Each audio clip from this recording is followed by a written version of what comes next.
કાર્યક્રમ હતો સર્કિટ હાઉસે કે કોઈ હોલમાં બેસીને મીટિંગ કરી લઈશું એવો પ્લાનિંગ હતું, છતાં એ ગઈકાલથી 2 દિવસથી મેસેજ તમને મળ્યો અને ટૂંકા જ મેસેજમાં દૂર દૂરથી ખૂબ મહત્વના કાર્યકરો અહીં ઉપસ્થિત થયા છો, ત્યારે અહીં ઉપસ્થિત થનાર તમામ વડીલો, યુવાનો અને માતા બહેનોને મારા જોહાર. જય આદિવાસી. સાથે સાથે મંચસ્થ આપણી સાથે આમ આદમી પાર્ટીના મહામંત્રી ઉપસ્થિત છે, દાહોદ જિલ્લાના તમામ પદાધિકારીઓ ઉપસ્થિત છે, સાથે સાથે પ્રેસ મીડિયા મિત્રો ઉપસ્થિત છે અને કાયદો અને વ્યવસ્થા જળવાય એના માટે ખૂબ મોટી સંખ્યામાં પોલીસ મિત્રો પણ ઉપસ્થિત છે, એમને પણ હું આવકારું છું. મિત્રો, મનોજભાઈએ પણ ખૂબ સરસ વાત કરી છે, નરેશભાઈએ પણ તમને વાત કરી છે. આજે તમારા જેવા સામાન્ય પરિવારમાંથી આવનારો છોકરો ચૈતરભાઈ વસાવા આવડી મોટી પાર્ટી, આવડી મોટી સરકાર સામે જો લડતો હોય તો માત્ર ને માત્ર તમારા જેવા ઈમાનદાર કાર્યકરો મારી સાથે છે, એટલે હું લડું છું.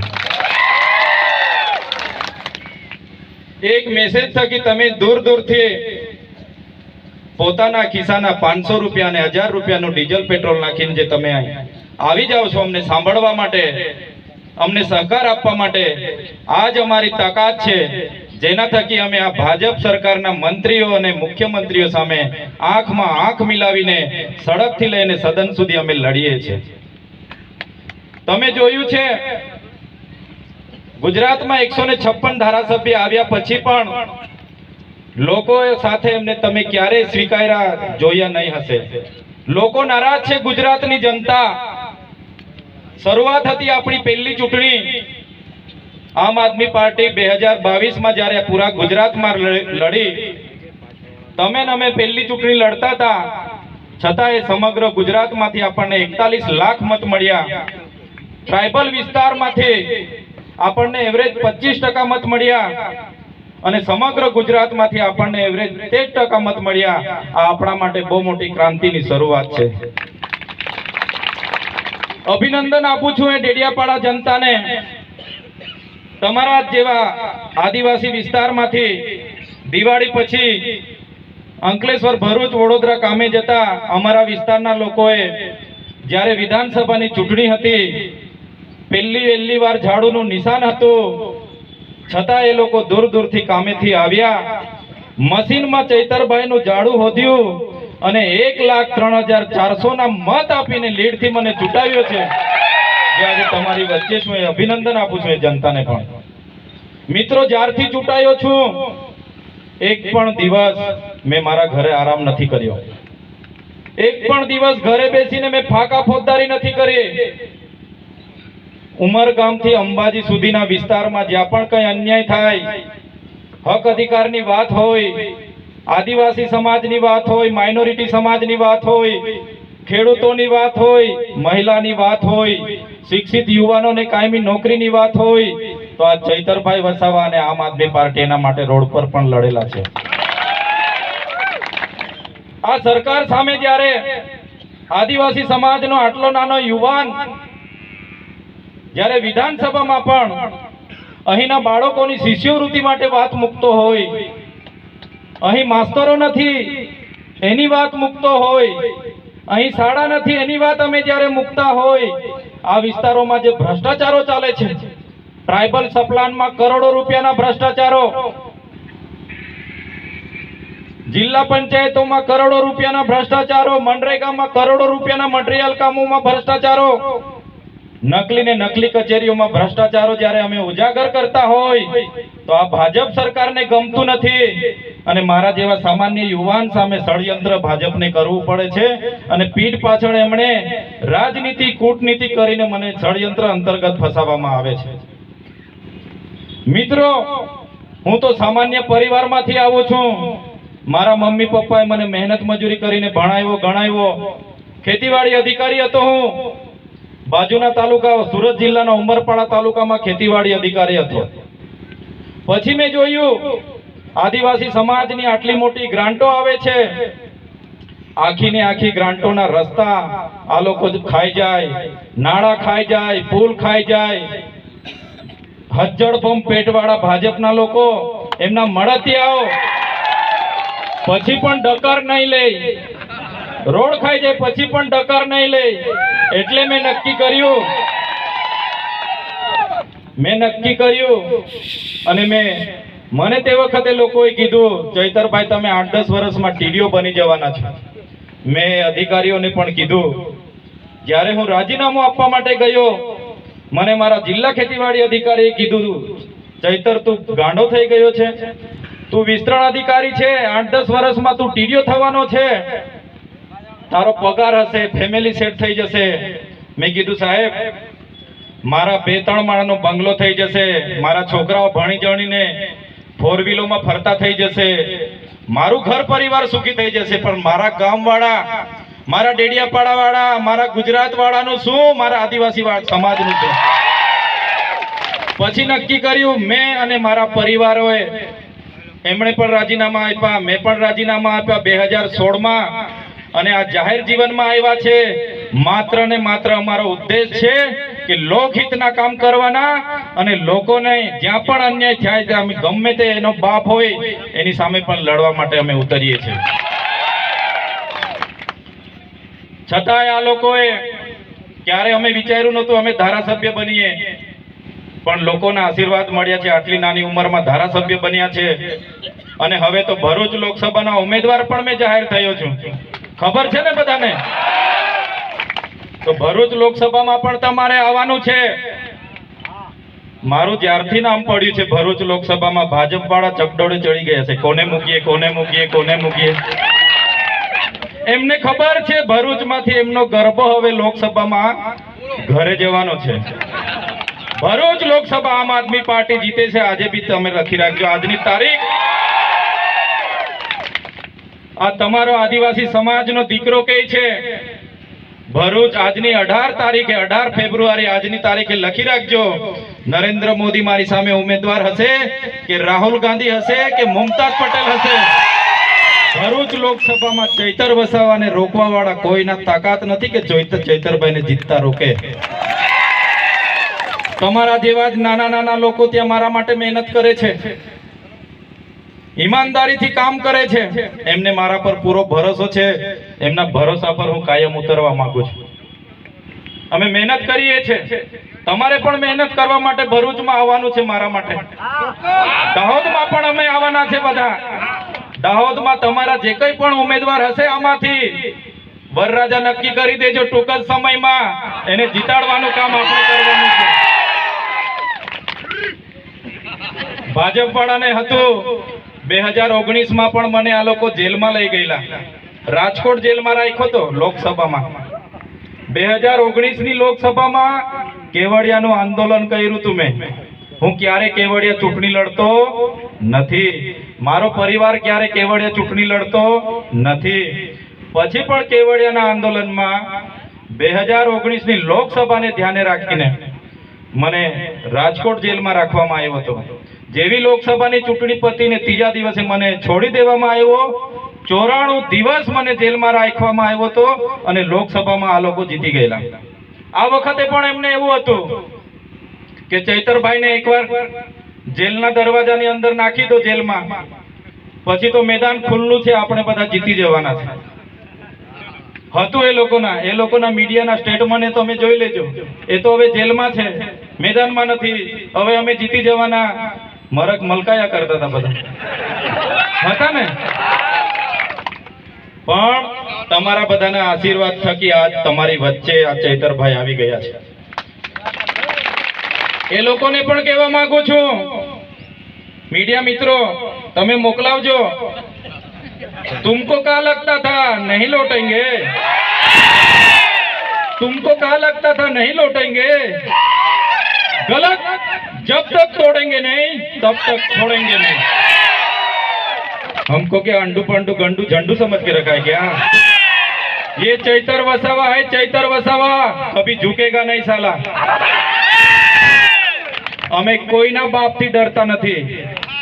એ લોકોએ આજે નરેશભાઈએ કીધું અમને અહીંયા ભાજપના લોકો હેરાન પરેશાન કરે છે, પોલીસ મિત્રો હેરાન પરેશાન કરાવે છે, પોલીસ મિત્રને હાથો બનાવે છે. પોલીસ બિચારી શું કરવાની, નોકરીનો સવાલ છે. દબાણ લાવે છે ઉપરથી, ગૃહ મંત્રાલયમાંથી, આઈજી માંથી. પણ કઈ વાંધો નથી, અપના ટાઈમ આएगा. 2027 માં અપના ટાઈમ આएगा. એ જેટલા પણ લોકો હોય એમને બધાને જોઈ રાખજો, બધાના મોર બોલાવી દઈશું આપણે. અહીંયા મોટા મોટા નેતાઓ છે, નાના નાના સમાજના લોકોને દબાવવાનું કામ કરી રહેલા છે. આદિવાસી સમાજે તમને ચૂંટાવીને વિધાનસભા લોકસભામાં મોકલેલા છે. જેટલો પાવર અહીંના સ્થાનિક નેતાઓને દબાવવા વાપરો છો એટલો પાવર તમારી પાર્ટીમાં વાપરો અને એના લોકોના વિકાસના કામ કરો તો અમે તમને માનીએ. એટલો જ પાવર તમારી પાર્ટીમાં કેમ તમારો નથી ચાલતો? એટલે મિત્રો જાગી જવાની જરૂર છે. આઝાદીના 75 વર્ષ થયા છે. આટલો મોટો ગુજરાતમાં ને દેશમાં આદિવાસી સમાજ વસે છે. આજે એ લોકો અમૃત મહોત્સવ કાઢે છે, વિકસિત ભારત સંકલ્પ યાત્રા કાઢે છે. આ પોલીસ વાળા મિત્રોને ખબર છે, બિચારાઓને જપન નથી. બંદોબસ્ત ને બંદોબસ્ત, આ પ્રોગ્રામ પતે એટલે પેલો પ્રોગ્રામ, પેલો પતે એટલે પેલો પ્રોગ્રામ ચાલુ જ છે. શ્રેષ્ઠ ભારત, એક ભારત. તો આઝાદીના 75 વર્ષ થઈ ગયા. આટલું મોટું બજેટ અમારું આવે છે. આજે પણ અમારા લોકોને તમે નલ સે જલ ની વાત કરે છે, આજે ગામે ગામે ફરે છે, અમારે નલ સે જલ, નલ સે જલ. નલમાંથી પાણી આવે છે ભાઈ? નલ તો આવી ગયા છે પણ હવા આવે છે, પાણી આવતું નથી. આ એમના ધંધા છે. મોદી સાહેબે કીધું તો આજે તમે અહીંથી નીકળો, એસટી હોતો તો એસટી ની સામે બી મોદી સાહેબ નો ફોટો મળશે, એસટી માં બી મોદી સાહેબ નો ફોટો મળશે. કોઈ ઘરે જશો ત્યાં બી ડાયરી મળશે. આખા ગામમાં મોદી સાહેબના બેનરો લાગેલા હશે. ઝાંઝરામાં બેસો ને ત્યાં બી શૌચાલયમાં ફોટો હશે. તો તમારી આટલી બધી લોકપ્રિય પાર્ટી છે તો આવો ને મેદાનમાં લડો અમારી સામે, ખબર પાડીએ અમે. એટલે આટલો બધો પ્રચાર, આ યાત્રા, ફલાણી યાત્રા, ઢીકણી યાત્રા. પણ આ વખતે દાહોદ લોકસભામાં એ લોકોને ખબર પડી જવી જોઈએ કે કોની સાથે પાલો પડ્યો છે. અમે ભરૂચ લોકસભામાં એ લોકોને ખબર પાડી દઈશું. રાતે 2 વાગે ઉઠે ને તો બી પાણી પીવું પડે ભાઈ. ચૈતરભાઈ ને હાથે પાલો પડે, રાતે માળા જપવી પડે, એવો પાલો પાડવાના છે અમે ત્યાં. તમારે પણ અહીંયા તૈયાર થઈ જવાનું છે. આમાંથી મૂર્તિઓ કોઈ પણ હવે બધા જ તમે ઉમેદવાર છો, બધા જ તમે કેજરીવાલજી છો, બધા જ તમે ભગવત માન છો, બધા જ તમે ચૈતર વસાવા છો અને બધા જ તમે ઉમેદવાર છો. તમારે લાગી જવાનું છે. એટલે મિત્રો આજે ટૂંકા સમયમાં તમારી વચ્ચે આવ્યા છે. જેલમાં નાખી દે છે આ લોકો, વારે જેલમાં નાખી દે છે. આવે છે 2027, ખબર પાડી દે છે જેલ શું હોય છે તે. અમે તો નળિયાવાળા ઘરમાં રહેવા વાળા છે. ચોમાસામાં નાના હતા, વરસાદ આવે ગળે ત્યારે નળિયા બદલીને પાછા બીજા દિવસે ત્યાં જ ઊંઘતા હતા. અમને કઈ ઈડી બીડી નો ફેર પડવાનો નથી. એટલે કહેવા માંગીએ છે, જે પણ તાનાશાહી સરકારો આ દેશમાં લોકતંત્રને દબાવવાની વાત કરી રહી છે, નાના નાના કાર્યકરોને અમારા જેવા ધારાસભ્યને દબાવવાની વાત કરી રહેલી છે. આજે મને જેલમાંથી છુટકારો તો મળી ગયો કે ભાઈ આની પાસે ગુના નથી, કઈ નથી, પુરાવા નથી, જામીન તો મળી ગયા. પણ શરત એવી નાખી આપી કે નર્મદા જિલ્લામાં પ્રવેશ બંધી. હવે ધારાસભ્ય પોતાના વિસ્તારમાં પ્રવેશ બંધી. મારા ઘરે નહીં જવાનું, મારા લોકોને નહીં મળવાનું. ભરૂચ લોકસભા લડે છે એટલે ભરૂચ જિલ્લામાં મારે રોકાવાનું નહીં. જઈએ એટલે પોલીસ હાથે ફરે, ભાઈ રોકાવાનું નહીં, ફરિયાદ કરો, ફરિયાદ. એટલે મારે ફેરવ્યા જ કરવાનું. 5000 નું ડીઝલ પડે દિવસનું. આવી પરિસ્થિતિ છે. પણ કઈ વાંધો નથી, બંને મોબાઈલો પણ જપ્ત કરી લીધા છે. ગમે તેટલા દાવા પેચ કરવા હોય કરી લેજો, ગમે તેટલા દાવા પેચ કરવા હોય કરી લેજો. આ ચૈતરભાઈ વસાવા અને એમની ટીમ, આખી ટીમ ભાજપ સામે લડવા વાળી છે, ભાજપથી ડરવા વાળી ટીમ નથી. આ એટલે આવનારી લોકસભાને લઈને આ આપણી પ્રથમ મીટિંગ હતી. તમારો બધાનો ઉત્સાહ જોઈને અમને આનંદ થાય છે. ખરેખર 2 કલાક અમે મોડા આવ્યા છે. એક મીટિંગ ઝાલોદની લીંબડી ખાતે પણ હતી, ત્યાં પણ મોટી સંખ્યામાં સામાજિક મીટિંગ હતી, મોટી સંખ્યામાં બધા ઉપસ્થિત હતા. પણ મિત્રો, આપણે આવડી મોટી પાર્ટી સામે લડવાનું છે. તમારે નાનું મન જરાય કરવાનું નથી. અમે તમારા માટે પણ આવવાના છે. મોટી રેલીઓ પણ કરીશું, સભાઓ પણ કરીશું. અહીંના જે પણ ઉમેદવાર પાર્ટી નક્કી કરશે, તમે નક્કી કરશો, એને આપણે વિજય બનાવવાના છે. ઠીક છે, ઇન્ડિયા એલાયન્સની વાત ચાલે છે. અમે બધા પ્રયત્નો કરી રહેલા છે કે ગુજરાતમાં 8 બેઠક આપણને મળે અને 18 બેઠક કોંગ્રેસ લડે. એમાં દાહોદ બેઠક પ્રાયોરિટીમાં છે. હવે પછી જાહેરાત થાય એમાં દાહોદનું નામ આવવાનું છે. અગર ગઠબંધન નથી થતું તો પણ આપણે પૂરી તાકાતથી આ લોકસભા લડવાની છે અને આપણે જીતવાના છે. એટલે ટૂંક જ ગાળાની સમય છતાં તમે દૂર દૂરથી બધા આવ્યા છો. ખરેખર આ તમારી ઈમાનદારી, આ તમારી તાકાત અમારું મનોબળ વધારે છે. ચોક્કસ આવનાર દિવસોમાં આપણે એટલા માટે જીતવું છે, એટલા માટે ચૂંટણી આપણે લડવાની છે.